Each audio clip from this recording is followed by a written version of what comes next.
This is the morning brief from the Economic Times.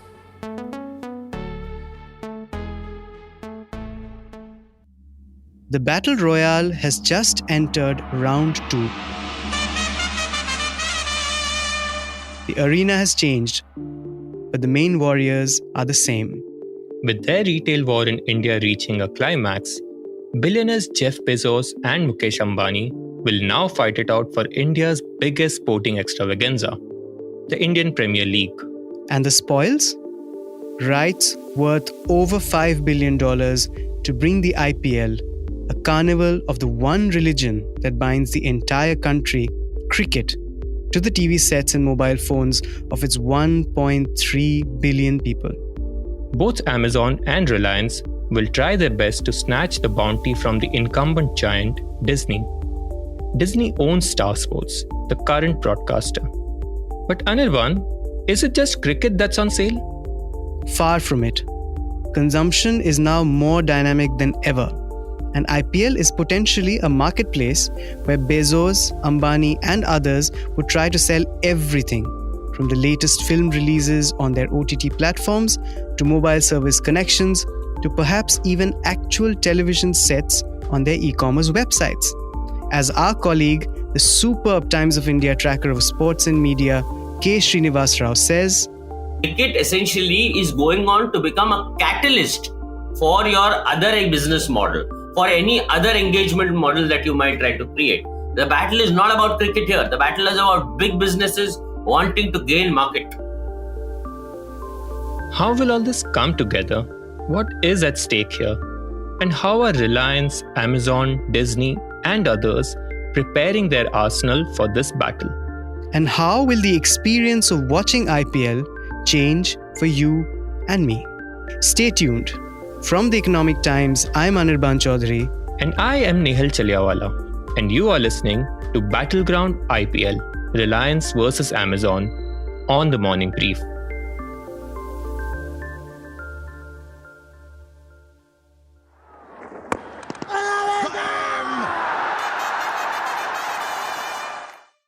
The IPL started in 2008, and it changed the game of cricket for Indians. From a sporting event, it became a carnival of song, dance, brands, and celebrities.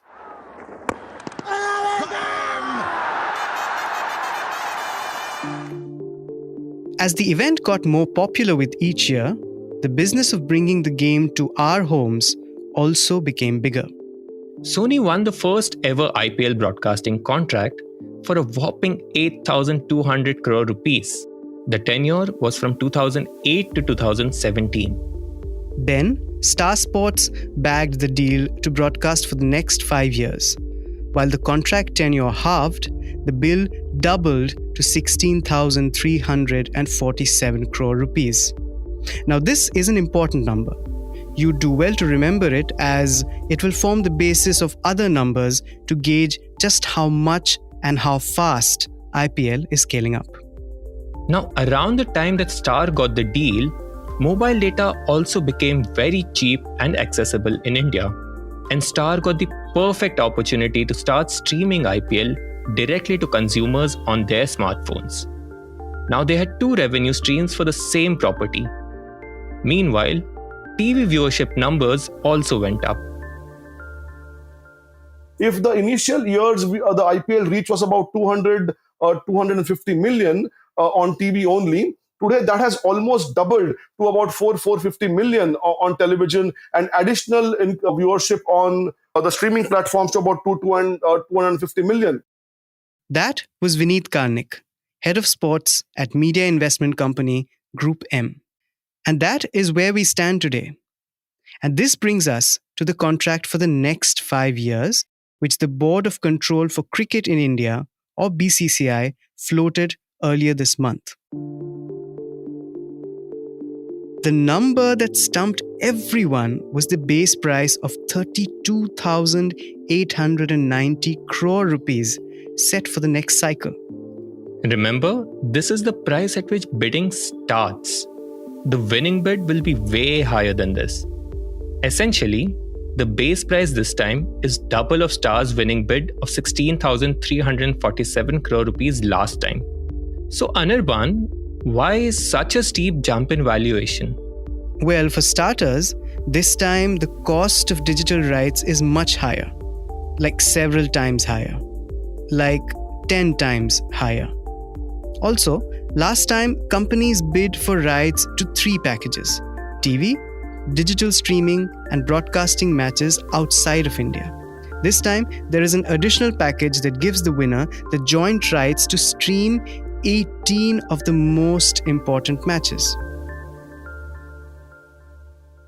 IPL for the first time is trying to break away from the traditional mold of offering all rights to one party. We haven't had a split between somebody picking up only linear television and somebody picking up digital.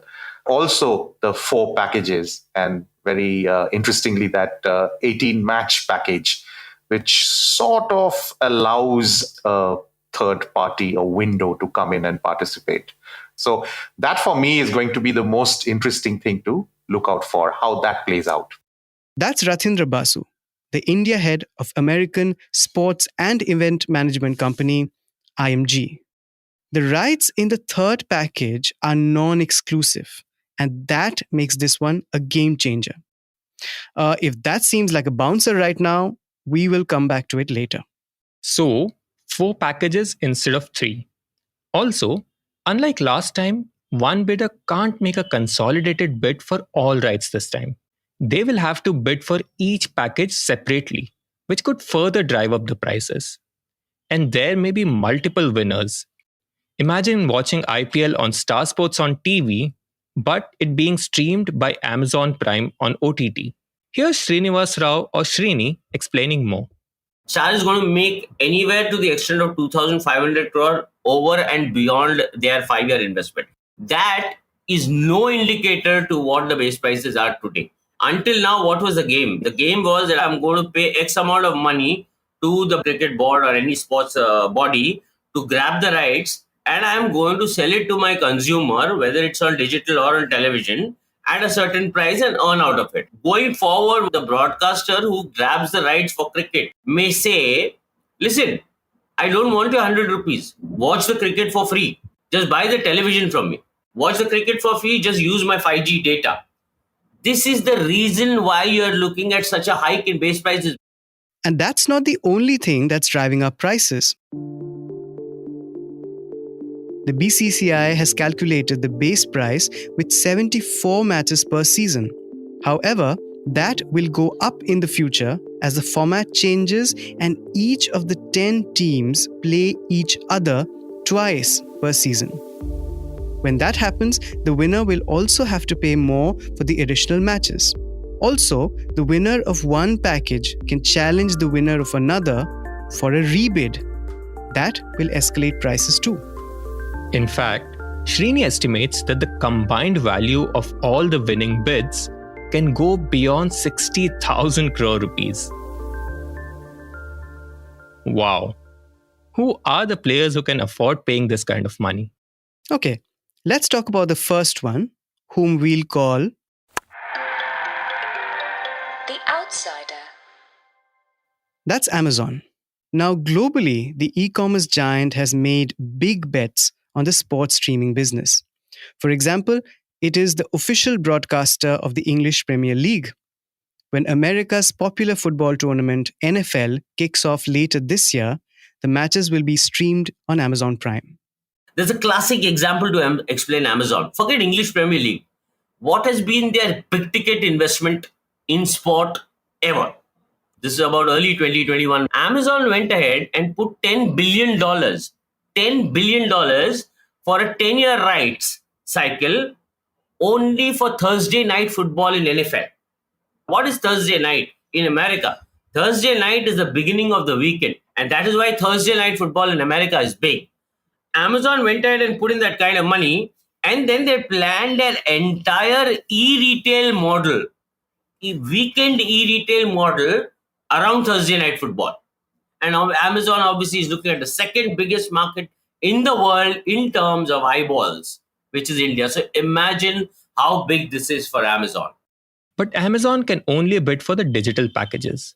The BCCI doesn't allow bidders to form consortiums and make a joint bid. So there is no way that Amazon can tie up with a television partner. But then, maybe it doesn't even want to.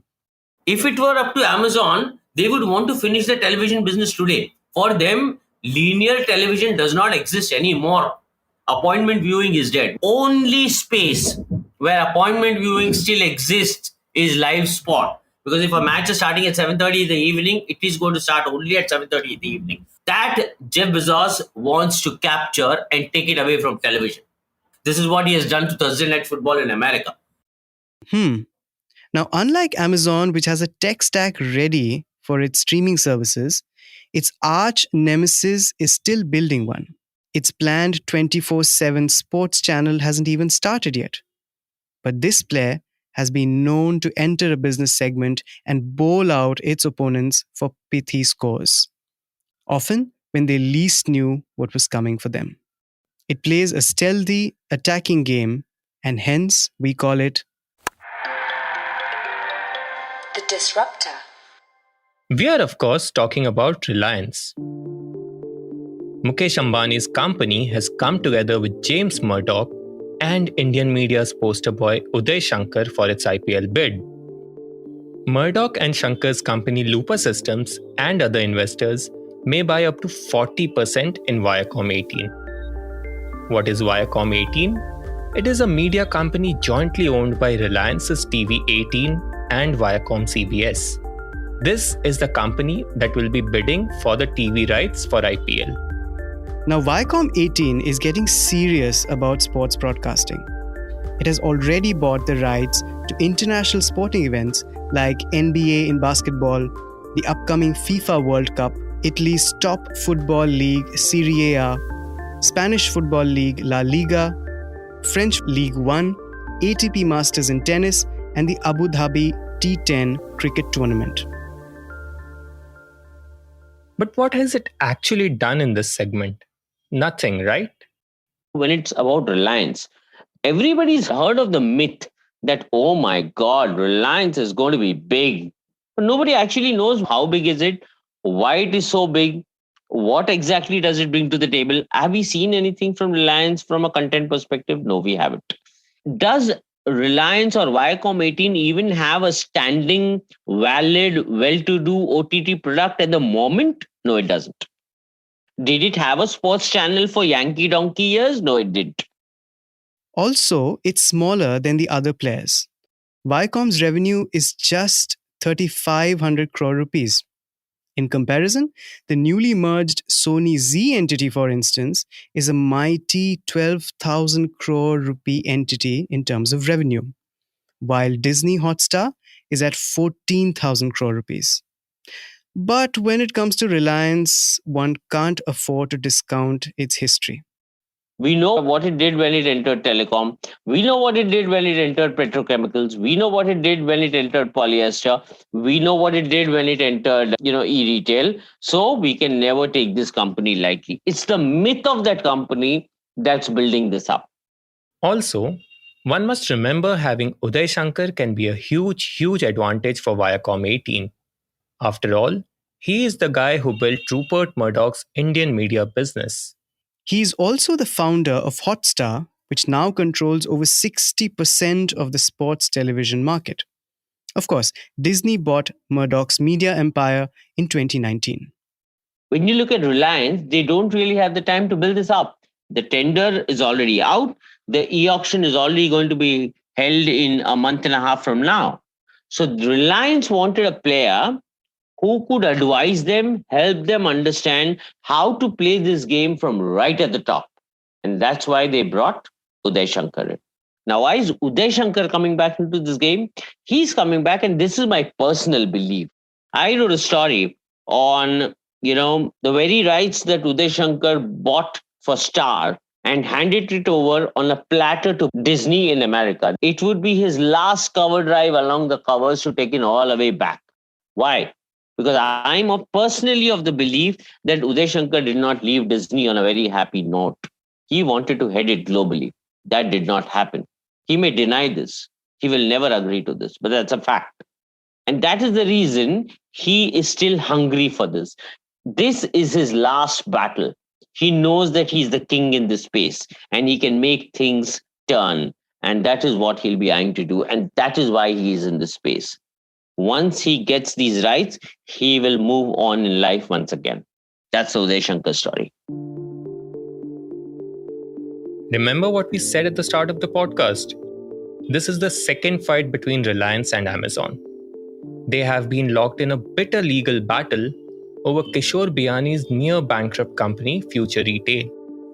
The battle came to an abrupt halt last week when futures lenders rejected Reliance's offer to buy the company. Reliance put its hands up and said, no can do.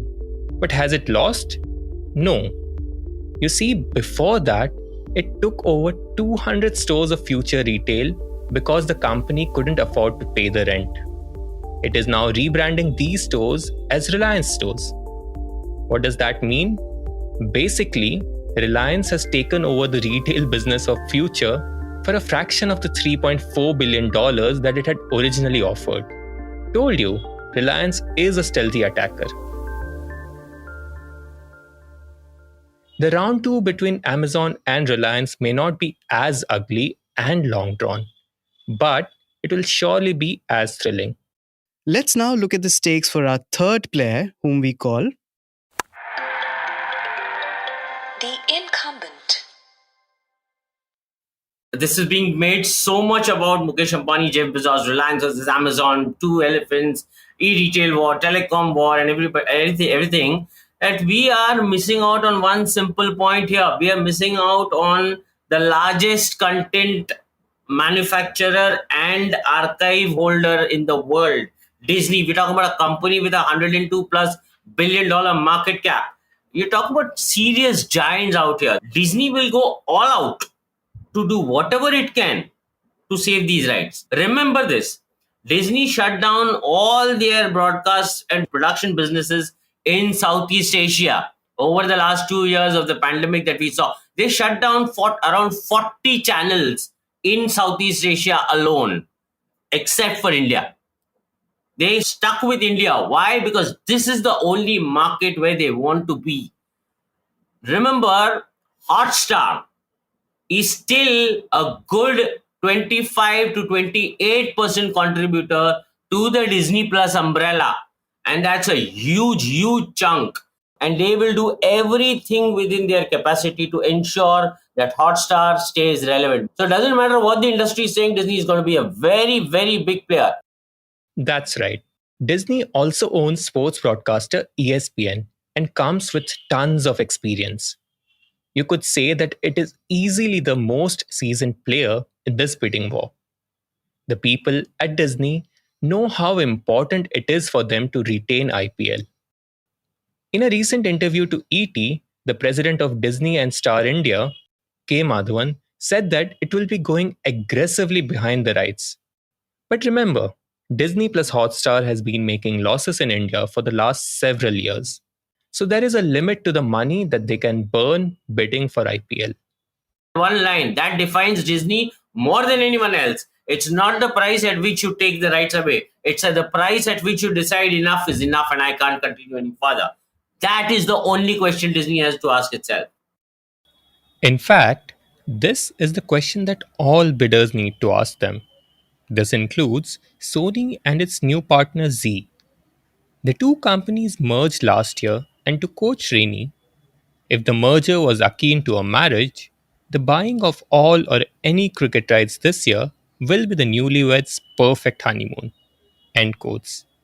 The newly merged entity would be keen to back the IPL rights to bolster its OTT play. But when there's such a crowded field bidding for the broadcast rights, the prices can quickly escalate. Ratindra explains. You need to really sit down and figure out your business rationale, your profit and loss, accounting. You need to figure out how much revenues you'll make over a 5-year period, both in terms of advertisement sales or in terms of subscription, whether it's digital or whether it's cable and DTH, etc., etc. And then on top of it, you need to figure out how much you can put up as a premium to create essentially your war chest. And even that sometimes may not be good enough, because if somebody else decides, you know what, I'm going to win this, I want to make this more emotional rather than a rational choice or a decision, then, that number can go up and up. Another factor in this IPL, which can make the numbers go up and up, is Package C. Remember, we told you we'll explain? So Package C is a non-exclusive rights package, okay? This means that more than one player can have the right to stream 18 key matches, which are The opening match, some key evening games on the weekends and holidays, and the playoffs and the final. Anybody who wins package B is going to go after package C. There is no doubt about it. Here is where the battle between... So all these headlines that you're seeing globally of this being a Mukesh Ambani versus a Jeff Bezos battle, that entire battle lies in package C. That is the disruptor here. That is where this whole game is headed. So in our hour-long interview, Srini repeated this at least 5 times. Why? Because you see, this package is a complete googly. Okay, bear with me now. Package B includes digital rights for all the games but are not exclusive for the 18 games which must be shared with the winner of Package C. Now, like Srini said, the company which wins Package B would ideally want Package C too. Basically, the winner of digital rights wouldn't want anyone else to stream the matches. It would want to make those rights exclusive. Now, this ups the stake a lot. So one bidder winning both Package B and C is the straightforward scenario. Alternatively, imagine a scenario where Viacom 18 takes away package B, but Amazon Pay takes away package C, which is 18 matches. Of those, 74 is not exclusive, it belongs to Amazon also. And mind you, those are 18 of the most important matches of the season. What does Amazon do? Amazon says, okay, let me take a bet here.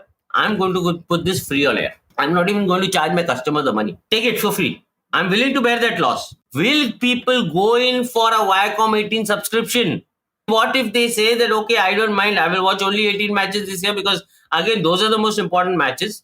So I'll stick with them because any which ways during the week I'm working. It could be any kind of a dent to the other player. So there could be a market disruptor in force here, effectively. That is why anybody who takes away package B is not going to let go of package C. And that is where you will see the building war going to the next step.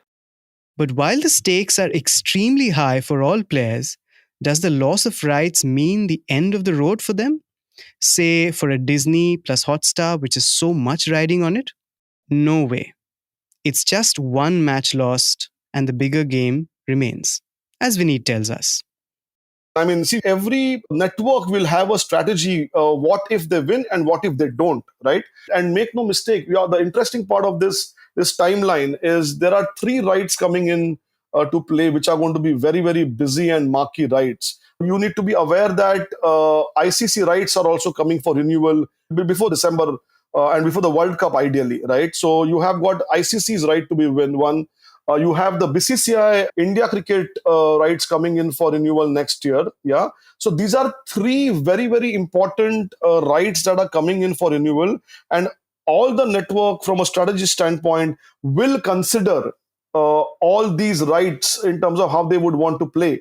Now, if you see today, all these 3 rights, okay, are with Star as a network. Star has the ICC World Cup rights, they have the India cricket rights, and they have the rights to IPL as well, right? Next 5 years, from a strategy standpoint and the way the numbers are stacking up, okay, we would want to imagine that it will be difficult for any one network to hold all the rights. So that's where we are. 2 of the world's richest men will be duking it out to get their hands on the biggest T20 league in the world. And the match is not just about cricket anymore. It's about the eyeballs that come with cricket, and Amazon and Reliance will be prepared to pay top dollar for that. Not to forget, The incumbent is a global media giant who has a lot riding on its ability to retain the rights to IPL. Disney will not shy away from breaking the bank on this. One must also not discount Sony and its new partner Zee. The original broadcaster of IPL will be a dark horse that all players will have to watch out for. But for IPL lovers like me, this battle could bring short-term benefits. Like Srini explained, a winning bidder may choose to charge a lower or even no subscription fee at all, just to attract more eyeballs and then sell them other stuff. That may change the nature of IPL broadcasting from being a revenue-driven profit center to a viewership-driven cost center. Mr. Bezos and Mr. Ambani may be inclined to do just that. But that is not cricket.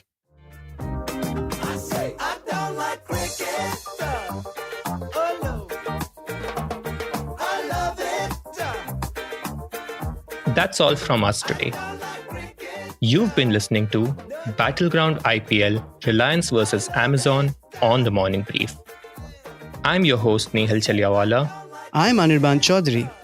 This episode was produced by Indranil Bhattacharjee from The Economic Times and Swati Joshi from Awaz. Sound editor Soundarya Jayachandran from Awaz. Executive producer Arijit Barman. The Morning Brief airs every Tuesday, Thursday, and Friday. If you like this episode, do share it on your social media. Thank you and have a good day.